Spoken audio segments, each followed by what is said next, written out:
Years ago, I found out that I have an anxious attachment style. So for the last 7 years of my life, I immersed myself in learning about attachment theory, neuroplasticity, and emotional regulation in order to heal. In this video, I'm going to share with you some of the most common things that would trigger someone with an anxious attachment style, along with the most common reactions to these triggers. Anxious attachment is primarily triggered in adults when there is a perceived threat to the security or the stability of a relationship. This comes in the form of the following: consistent behavior or communication. So if a partner is being hot and cold, there's a change in behavior, the partner all of a sudden becomes distant. This creates anxiety in the partner with an anxious attachment style. Perceived abandonment or rejection, which can come in the form of last minute change of plans, the partner needing some space, going away on a trip, reducing contact, or any change in the nature of the contact of the communication between the couple. Big one is delaying responses,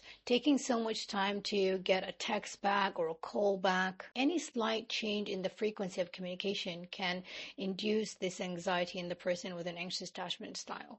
Also, anxious people have difficulty managing or dealing with conflicts, any kind of argumentation, heated discussions, unresolved issues.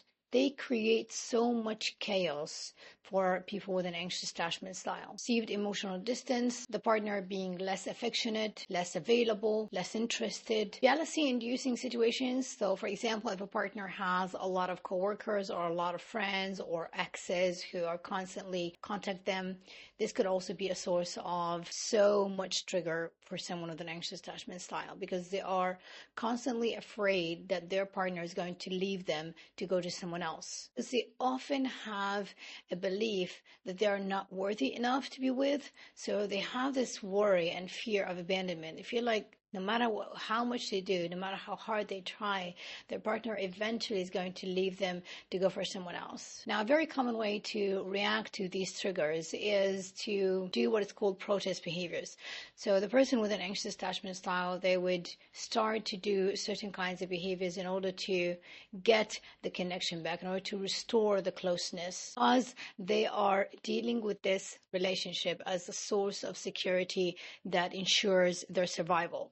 This is how they're treating, this is how their nervous system is treating the relationship. So this could come in the form of excessive texting, excessive calling, clinginess, trying to do our best to restore the connection and to reestablish the connection with their partner. They may resort to using guilt or blame during arguments. They would often check their partner's social media because they are doing their best to reestablish the connection. Now, bear in mind, all of these behaviors are involuntary, and most of the time, people with an anxious attachment style, they're not even aware that they are doing these things, because this is primarily the person's internal alarm system trying to reestablish the connection, to get this person back so that it can has the security and the safety it's looking for. Now, of course, self-awareness is the very first step that someone with an anxious attachment style would need in order to start taking steps in the right direction. Because self-awareness means that you become aware, you become conscious of the patterns of thoughts, feelings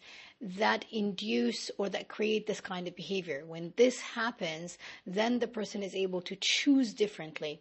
So awareness and then choosing to behave differently are two key important things for someone to start moving away from anxious towards becoming more secure. Taking time to regulate or to calm down your nervous system is definitely a big one, because when someone is acting from a place of frantic, of anxiety, of fear, of rejection, fear of abandonment, they would always do these behaviors which eventually push people away from you.